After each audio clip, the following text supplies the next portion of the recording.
I let my brother think he was the favorite son, until Dad's funeral when the real will was read.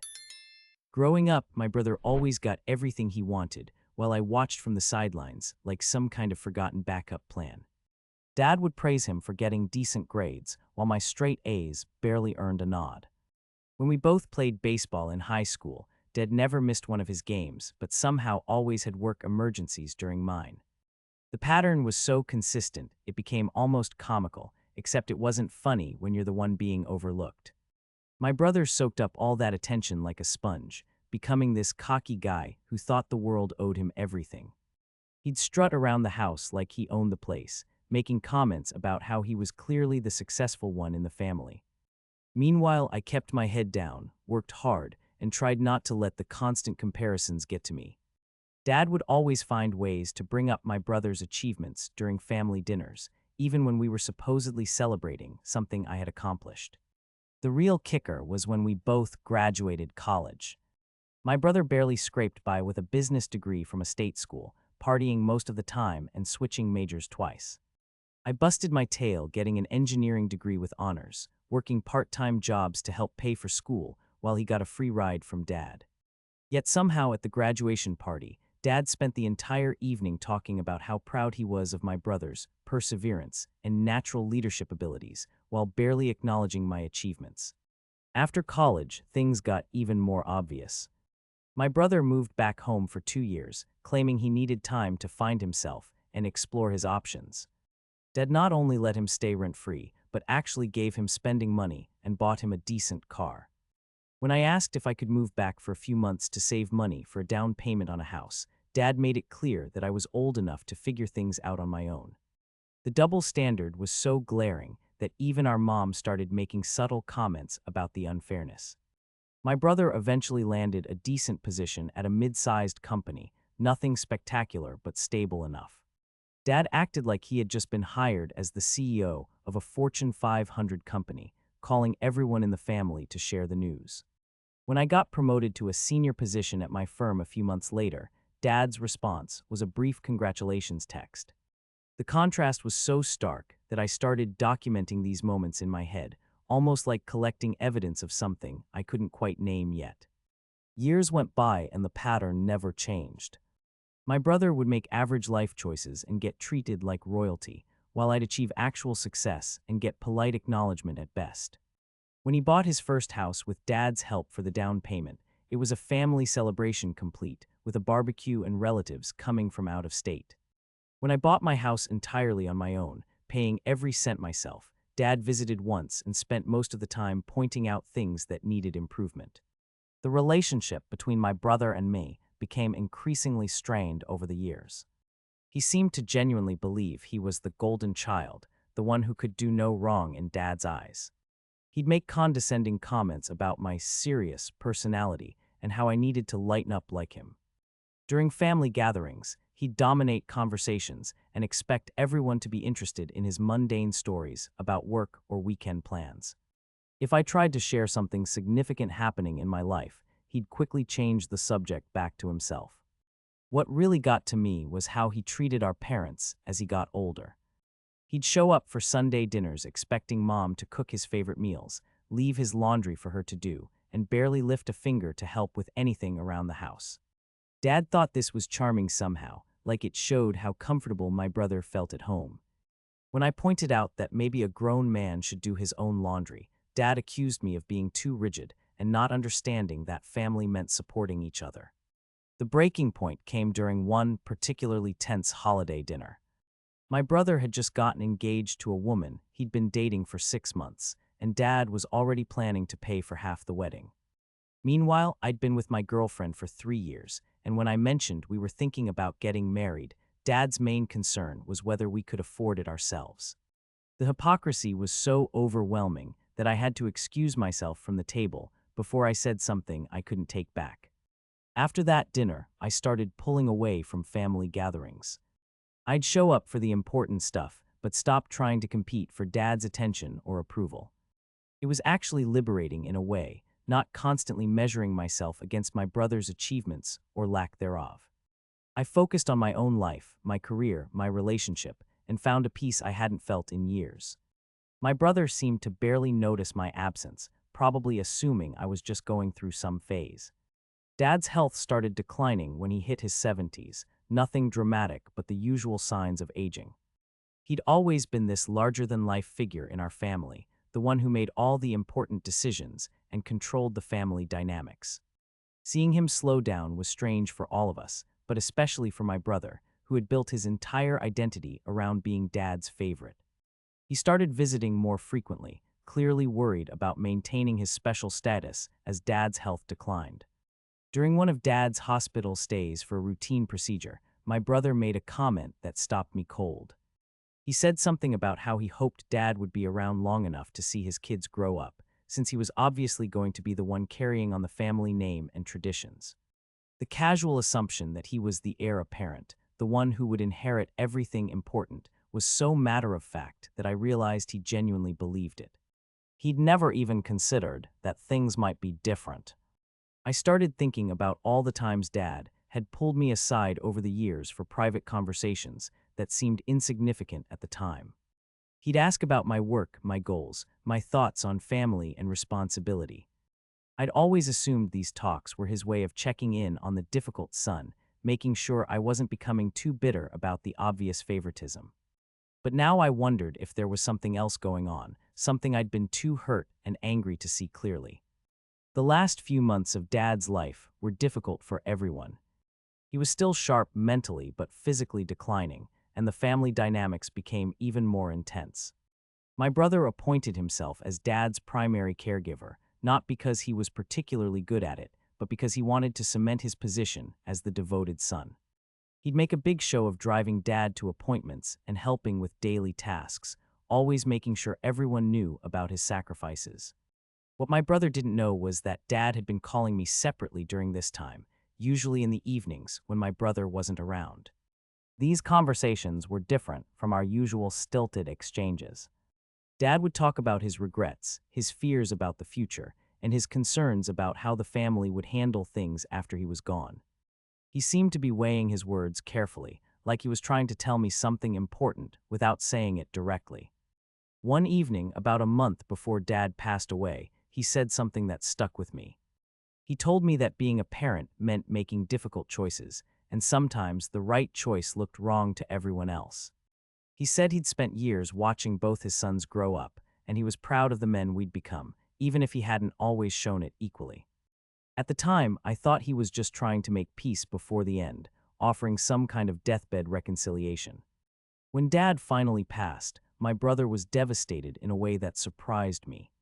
He'd always been so confident in his position as the favorite that he'd never really considered what life would be like without that validation. He threw himself into planning the funeral, making decisions about everything from the flowers to the music, clearly trying to maintain control over the family narrative. I let him take charge, figuring it was easier than fighting about details that didn't really matter. The funeral was exactly what you'd expect for a man like Dad. Lots of people showed up, sharing stories about his work, his community involvement, and his dedication to family. My brother gave a eulogy that painted him as the devoted son who'd followed in Dad's footsteps, the one who'd learned everything important from his father. He spoke about carrying on Dad's legacy and taking care of the family, making it clear to everyone that he saw himself as the natural successor. I gave a shorter speech, focusing on Dad's work ethic and the values he'd tried to instill in us. I didn't try to compete with my brother's grand pronouncements or make any claims about my own relationship with Dad. People seemed to appreciate the simplicity of what I said, but I could see my brother's slight annoyance that I hadn't acknowledged his special status. Even at Dad's funeral, he needed to be recognized as the favorite. The reading of the will was scheduled for the following week, and my brother was practically glowing with anticipation. He'd already started talking about his plans for Dad's house, his ideas for managing the family investments, and his vision for keeping everyone together. He seemed to assume that he'd be inheriting the bulk of everything, with maybe some token amounts going to me and our mom. The confidence was so complete that I almost felt sorry for him. The day of the will reading, we all gathered in the lawyer's office like something out of a movie. My brother sat there with this expectant smile, clearly ready to hear his name attached to all the important assets. Our mom looked tired and sad, probably dreading the potential conflict that might arise from whatever Dad had decided. I tried to prepare myself for the disappointment of being the afterthought, the son who got the leftover scraps. The lawyer started reading, and the first few items were exactly what we expected. Mom got the house and enough money to live comfortably for the rest of her life.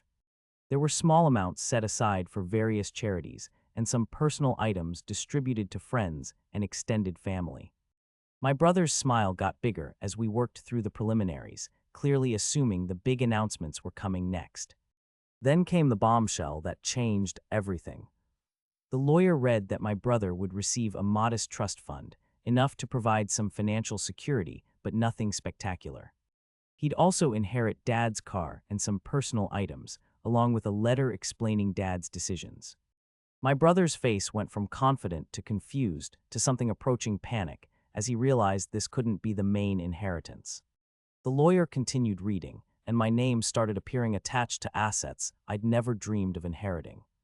The family business that Dad had built from nothing, the investment properties he'd acquired over the years, the substantial stock portfolio he'd quietly accumulated. Item after item, my name kept coming up as the primary beneficiary. My brother's face went completely white as the reality of the situation sank in. But the real shock came when the lawyer read Dad's explanation for his decisions. Apparently, Dad had been watching both of us carefully for years, not just looking at our achievements, but evaluating our character, our work ethic, and our ability to handle responsibility. He deliberately treated my brother as the favorite to see how he'd respond to privilege and advantage. Meanwhile, he'd been testing me to see how I'd handle adversity and being overlooked. The letter explained that Dad had seen my brother become entitled and lazy when things came too easily, expecting rewards without putting in the effort. He'd watched him take advantage of family generosity without showing gratitude or responsibility.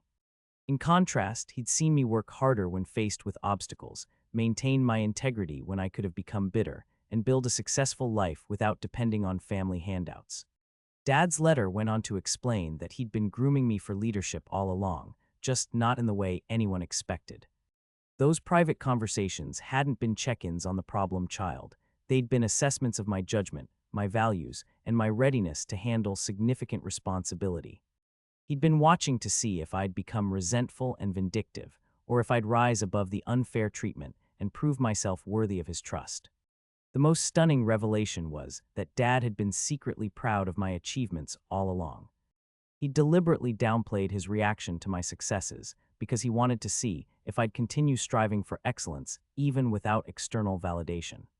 He'd been testing whether I was motivated by genuine ambition and integrity or just by the need for approval. According to the letter, I'd passed every test he'd put in front of me. My brother sat there in complete shock, unable to process what he was hearing. His entire worldview had been built on the assumption that he was the chosen one, the son who could do no wrong. Now he was learning that what he'd interpreted as favoritism had actually been a decades-long evaluation that he'd failed spectacularly. The golden child status he'd taken for granted had been nothing more than an elaborate test of his character. The lawyer finished reading and left us alone to process what had just happened. My brother looked at me with a mixture of anger, confusion, and something that might have been respect. He'd spent years treating me like the lesser son, the one who'd never measure up to his natural superiority. Now he was realizing that Dad had been playing a completely different game all along, one where the rules were the opposite of what he'd believed. Mom was the first to break the silence, saying she'd suspected something like this might happen. She'd watched Dad's interactions with both of us over the years and noticed subtle signs that he was more pleased with my development than he let on. She'd seen him quietly following my career progress, keeping track of my achievements even when he didn't acknowledge them publicly. She'd also noticed his growing concern about my brother's sense of entitlement and lack of initiative. The conversation that followed was awkward and painful for everyone involved. My brother struggled to accept that his entire relationship with Dad had been built on a misunderstanding. He genuinely believed he was the favorite, the one who'd inherited Dad's approval and love. Learning that it had all been a test, one that he'd failed, was devastating to his sense of self. He kept asking why Dad hadn't just told him the truth, why he'd had to learn this way. I tried to explain that Dad had probably hoped my brother would figure it out on his own, that he'd realize he needed to earn respect rather than just expect it. But my brother was too hurt and angry to listen to explanations. He felt betrayed by Dad and humiliated by the revelation that everyone in the family had apparently seen through his facade except him. The golden child who'd never had to question his worth was suddenly faced with the reality that he'd been living a lie. The weeks following the will reading were difficult for our family. My brother went through stages of grief and anger, sometimes blaming Dad for the deception, and sometimes blaming me for going along with it. He couldn't understand why I'd never told him what was really happening, why I'd let him believe he was the favorite when I apparently knew better. The truth was, I hadn't known either. I'd been just as surprised by Dad's revelations as he was.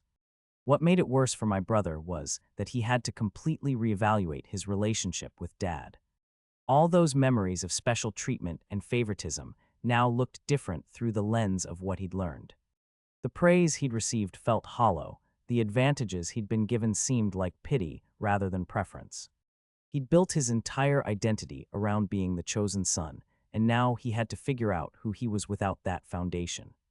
Meanwhile, I was struggling with my own complex emotions about the inheritance. Part of me felt vindicated after years of being treated as second best, but another part felt guilty about my brother's pain. I'd never wanted to hurt him, even when his behavior had been insufferable. The knowledge that Dad had been proud of me all along was comforting, but it came at the cost of my brother's emotional devastation. The practical aspects of the inheritance were complicated too. I suddenly found myself responsible for managing assets I'd never expected to control, making decisions about investments and properties I'd barely known existed. My brother had expected to step into this role and had at least some basic knowledge about Dad's business dealings. I was starting from scratch, trying to understand complex financial arrangements while also dealing with the family drama. My brother's attitude toward me shifted dramatically over the following months. The condescending big brother routine disappeared, replaced by a mixture of resentment and grudging respect. He'd realized that I'd handled years of unfair treatment with more grace than he'd probably have managed if our positions had been reversed. At the same time, he was angry that I'd ended up with everything he'd expected to inherit, even though logically he knew it wasn't my fault. The relationship between us became strained in new ways. Where before he'd been dismissive and superior, now he was defensive and bitter. He'd make comments about how I must be enjoying my victory over him, as if Dad's decisions had been about competition rather than character assessment. He seemed to believe that I'd somehow manipulated the situation to my advantage, despite the fact that I'd been just as surprised by the will as he was. Our mom tried to mediate between us, but there wasn't much she could do.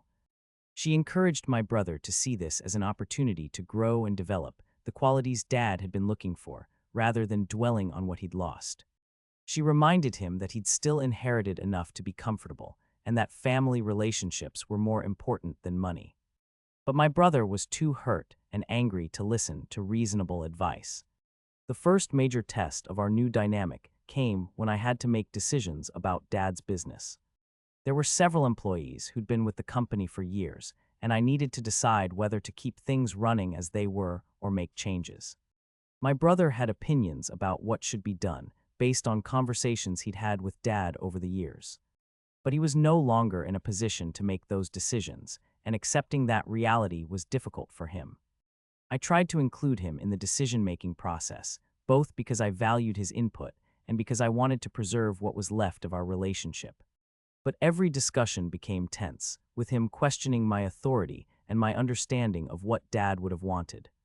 He seemed to believe that even though he hadn't inherited the business, he should still have a say in how it was run. The transition from expected heir to advisory role was something he couldn't handle gracefully. The situation came to a head during a family gathering about 6 months after Dad's death. My brother had been drinking and started making loud comments about how the whole inheritance situation was unfair and manipulative. He accused Dad of playing mind games with his own children and criticized me for accepting the inheritance knowing how much it would hurt him. The evening ended with him storming out, leaving the rest of us to sit in uncomfortable silence. After that incident, we barely spoke for several months. My brother seemed to have decided that maintaining a relationship with me was too painful, given the circumstances. He'd answer direct questions about family matters, but avoided any deeper conversation. Our mom was heartbroken watching her sons drift apart, but she didn't know how to fix what had been broken by Dad's revelations. The turning point came almost a year after the will reading. My brother had been struggling with his sense of purpose and identity, clearly lost without the special status he'd enjoyed for so long. He'd been doing okay at work, but wasn't particularly motivated or engaged. His relationship with his wife was strained because he'd become moody and withdrawn. He was basically going through the motions of life without any real direction or enthusiasm. One evening, he showed up at my house unannounced, looking exhausted and defeated.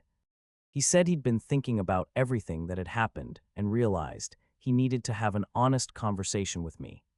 He admitted that he'd been angry at everyone except the person who was really responsible for his situation, which was himself. He'd spent years coasting on Dad's favoritism instead of developing his own character and abilities. We talked for hours that night, probably more honestly than we'd ever talked before. My brother acknowledged that he'd taken advantage of Dad's generosity without appreciating it or earning it. He admitted that he'd been condescending toward me for years, treating me like a lesser person because Dad hadn't showered me with the same attention. He said he was ashamed of how he'd behaved and sorry for the pain he'd caused. I told him that I'd never wanted things to end up this way, that I'd have preferred to have a real relationship with him rather than inheriting everything. I explained that I'd been just as hurt by Dad's favoritism as he was now hurt by learning the truth. We'd both been victims of Dad's unusual parenting strategy, even though we'd experienced it differently. The important thing now was figuring out how to move forward as brothers rather than remaining stuck in the past. Over the following months, we slowly began rebuilding our relationship. My brother started making an effort to be more present and engaged in his own life, working harder at his job and investing more in his marriage.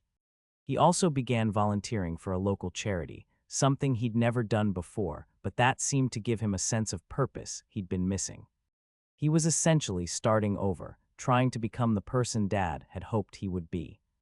I offered to give him a role in managing Dad's business, not out of obligation, but because I genuinely thought he could contribute if he approached it with the right attitude. He declined initially, saying he needed to prove himself in his own career first. But he appreciated the offer and said it meant a lot to know that I didn't see him as incompetent or untrustworthy. He wanted to earn any future opportunities rather than having them handed to him. The most surprising development was how our relationship with Mom improved once my brother and I started getting along again. She'd been carrying the burden of watching her sons drift apart, feeling like she'd failed as a mother. When we started spending time together again, she was so relieved that she cried. She said she'd been worried that Dad's plan had backfired and destroyed our family instead of strengthening it. Looking back now, I think Dad's strategy was both brilliant and risky. He managed to identify which of his sons had the character and work ethic to handle significant responsibility, but he came very close to destroying our family in the process. If my brother hadn't been willing to engage in honest self-reflection, we might never have reconciled. The whole plan could have backfired spectacularly, leaving us permanently estranged and bitter. The experience taught me that family relationships are more complex than they appear on the surface. What looked like simple favoritism was actually a sophisticated test of character and values. Dad had been playing a long game, making decisions based on what he thought would be best for his family's future rather than what would make everyone happy in the moment. It was a calculated risk that ultimately paid off, but it could have gone very wrong. My brother and I are in a much better place now, probably better than we ever were before Dad's death. We have honest conversations about our feelings and experiences, something we never did when we were younger. He's become more thoughtful and self-aware, while I've become less guarded and resentful. We've both learned valuable lessons about character, responsibility, and the importance of earning what you receive in life. The inheritance itself has been both a blessing and a burden. Managing Dad's assets has given me financial security and professional opportunities I never expected, but it's also required me to develop skills and knowledge I didn't previously have.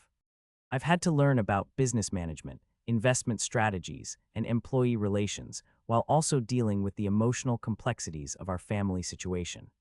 It's been challenging but ultimately rewarding. Sometimes I wonder what would have happened if Dad had been more straightforward about his expectations and evaluations. Would my brother have risen to the challenge if he'd known he was being tested? Would I have developed the same resilience and determination if I'd received equal treatment? There's no way to know, but I suspect Dad's unconventional approach was necessary to reveal our true characters under pressure. The whole experience has changed how I think about parenting and family dynamics. When I have children someday, I want to be more direct about my expectations and more equitable in my treatment. I don't want to put my kids through the kind of confusion and pain my brother and I experienced. At the same time, I recognize that Dad's approach ultimately brought out the best in both of us, just in different ways and at different times. What strikes me most is how wrong all of us were about what was really happening in our family. My brother thought he was the favorite, I thought I was the disappointment, and Mom thought Dad was just showing typical parental favoritism. None of us understood that Dad was conducting a decades-long evaluation of our characters and capabilities. It makes me wonder what other assumptions I've made about people and situations that might be completely off base. The lesson I've taken from all of this is that actions matter more than words, and character matters more than talent or charisma. Dad wasn't impressed by my brother's natural charm or social skills. He was looking for evidence of work ethic, integrity, and resilience. He found those qualities in me despite my quieter personality and less obvious achievements. It's a reminder that the most important tests in life are often the ones we don't even realize we're taking. Today, my brother and I have a relationship based on mutual respect rather than competition or resentment.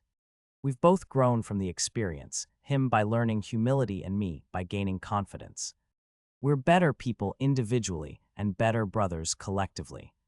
Dad's plan was painful and risky, but it ultimately achieved what he was trying to accomplish, preparing both of his sons for the realities of adult life and ensuring that his legacy would be in capable hands. The inheritance was never really about money or assets. It was about proving that we could handle responsibility and adversity with grace and integrity. My brother failed the first test, but passed the second one by learning from his mistakes and changing his approach to life.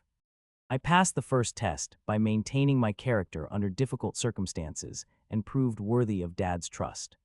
We both learned valuable lessons about ourselves and each other that will serve us well for the rest of our lives.